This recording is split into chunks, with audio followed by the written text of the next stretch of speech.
Jadi latihan hari ini spoiler ya ini teman-teman. 1. Mengenang perjalanan hidup. 2. Mensyukuri keberhasilan. 3. Visualisasi kelimpahan di masa depan. Dan 4. Afirmasi. Jadi masing-masing poin ini nanti ada guide-nya ya, bagaimana caranya gitu. Iya betul. Nah, sebagai bagian dari refleksi karir, menurut Om Bimo, apakah ada langkah-langkah tertentu nih yang bisa membantu seseorang untuk lebih menghargai dan mencintai profesinya tanpa terjebak dalam perasaan kurang atau belum cukup?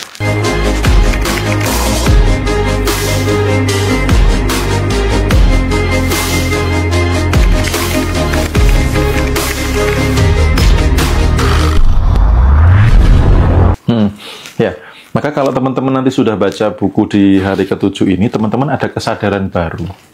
Gitu. Jadi saya ingin memberikan kesadaran baru di quote-nya ya, di halaman terakhir bab 7. Saat ini bukanlah akhir gitu loh. Jadi teman-teman apapun itu saat ini bukanlah akhir. Profesi saat ini adalah bagian dari proses perjalanan menuju hidup berkelimpahan.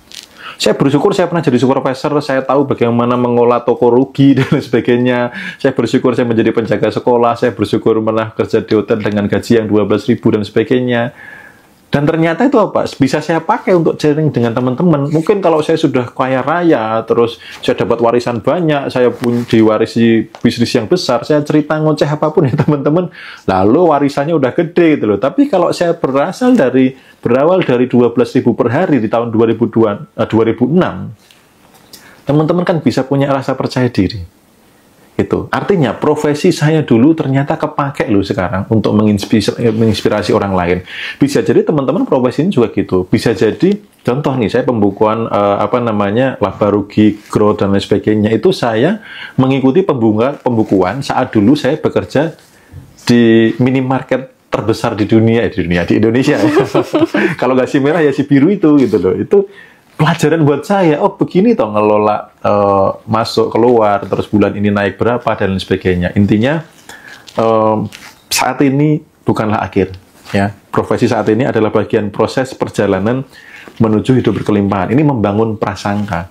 Kalau Anda merasa saat ini sudah jatuh, aku cuma karyawan, aku cuma ibu rumah tangga, nggak ada afirmasi ke depan bahwa ini bagian dari menuju kelimpahan, ya nggak berkelimpahan. Kuncinya dengan kesadaran baru ini, Anda punya harapan bahwa ini bukan akhir, ini bagian dari proses menuju hidup berkelimpahan. Meyakini bahwa suatu saat nanti saya menuju kembali kepada kelimpahan. Gitu. Nah ini ada yang nanya nih dari teman, SK itu singkatannya apa? Kepanjangannya ya maksudnya? Oh SK itu ibaratnya gini loh, kalau teman-teman kerja, misalkan sebagai PNS itu kan dikasih SK tuh. Ya, apa tuh surat keputusan apa surat ketetapan apa. Nah, manusia itu pada saat diciptakan ada SK-nya. SK-nya di mana? Di buku ini. Bagaimana contoh nih SK kehidupan. SK itu surat keputusan. Jadi teman-teman hidup di dunia itu dikasih SK sama Tuhan, ya. Dikasih SK. Nah, itu tadi kan kita langsung hari pertama. Nah, sebelumnya itu kan ada SK, membahas tentang SK. Back to destiny ya, kembali kepada takdir ya, bahwa aku tuh berlimpah. Nah, SK-nya saya bacakan salah satunya ya, dari agama Muslim.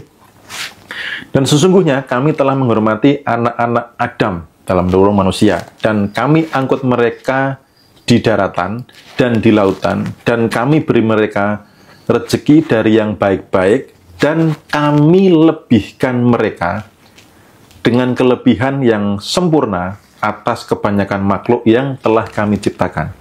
Artinya, manusia hidup, SK-nya adalah berkelimpahan. Ya, berkelimpahan. Di agama Hindu, anak-anak Adam berkelimpahan. Semakin banyak mereka berkembang, semakin banyak juga rezeki dan kelimpahan yang diberikan oleh Tuhan kepada mereka. Di agama lain pun juga menjelaskan bahwa SK-nya manusia diciptakan itu berkelimpahan. Di agama lain teman-teman nanti bisa baca sendiri ya. Nah pertanyaannya kenapa kok nggak berlimpah gitu loh? Berarti apa? Teman-teman memilih untuk berkekurangan atau menciptakan batasan. Bagaimana supaya kembali berlimpah? Nah ini panduannya, perjalanan spiritual 21 hari kembali ke SK kehidupan. SK kehidupannya apa? Hidup dalam kemudahan dan kelimpahan. gitu. Nah ini baca-baca sekilas ya tentang kelimpahan di buku Repent ini. Mas Bimo bilang 3 aspek kelimpahan itu ada kelimpahan materi, emosi, kelimpahan dengan Tuhan. Nah, Mei akan menyorot lebih di bagian kelimpahan dengan Tuhan. Kelimpahan dengan Tuhan adalah kelimpahan tertinggi dan paling murni ya. Ketika kita memiliki kedekatan, itu kita nggak hanya merasa aman, tetapi juga lebih mudah menarik rezeki dari berbagai macam arah. Kalau realitanya yang kadang sering dihadapi itu adalah semakin kita dekat dengan Tuhan, ujiannya itu semakin besar dan berat. Itu bagaimana?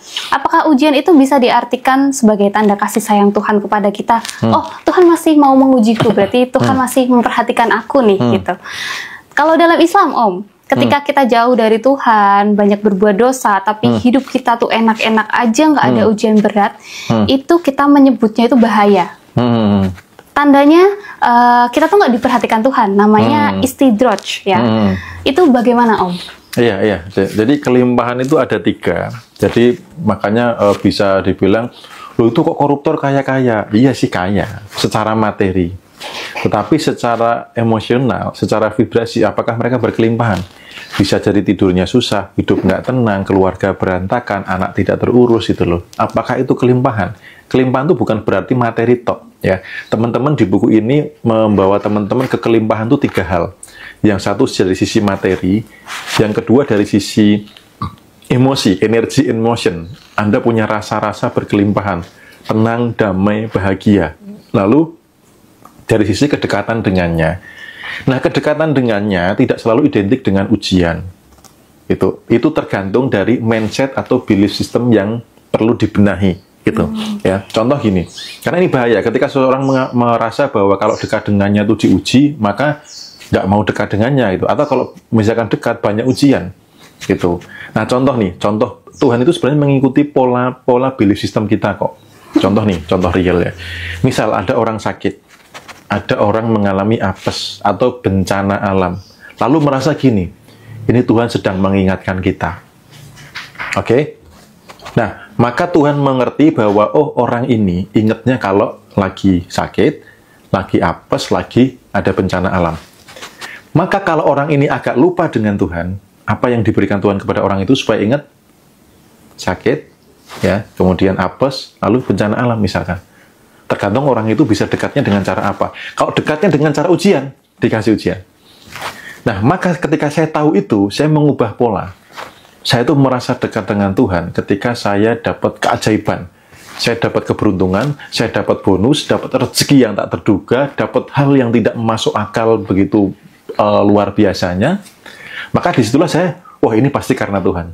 Wah ini Tuhan luar biasa. Ini rezeki yang besar nih berkat Tuhan.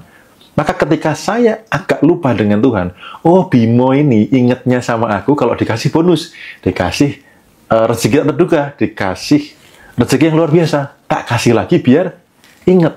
Nah itu tergantung belief system gitu ya. Makanya hati-hati punya belief system akan Tuhan. Begitu kepleset dikit, ya kehidupan akan begitu, kayak gitu. Jadi tergantung dari sini. Nah, kalau misalkan orang yang jauh darinya, hidupnya enak-enak, itu salah satu hal juga sebenarnya Tuhan nggak pengen berhutang dengan orang itu sih. Jadi kebaikan dia, kan orang kayak gitu pasti ada kebaikannya lah. Sedikit pun masih ada kebaikan. Nah, Tuhan tuh tidak mau ngitung-ngitung nanti di akhirat. Udah diberi balasannya di dunia, supaya di akhirat sudah jelas kan. Tinggal misalkan ke neraka gitu loh. Nggak ada hitung-hitungannya itu. Kan kebaikanmu sudah tak balas di dunia kan. Hidupmu enak walaupun kamu dosa gitu kan. Ya sudah, di dunia aja kamu dapatnya. Tapi surga bukan tempatmu. Itu. Oke, jadi input pemahaman tentang Tuhan dan kelimpahan itu harus benar agar outputnya juga benar. Iya, agar gitu. Kehidupannya sesuai seperti apa yang diyakini. Karena Tuhan mengikuti persangkaan hambanya. Hari ke-8 ini dengan tema memeluk ketidaksempurnaan dan berdamai dengan masa lalu.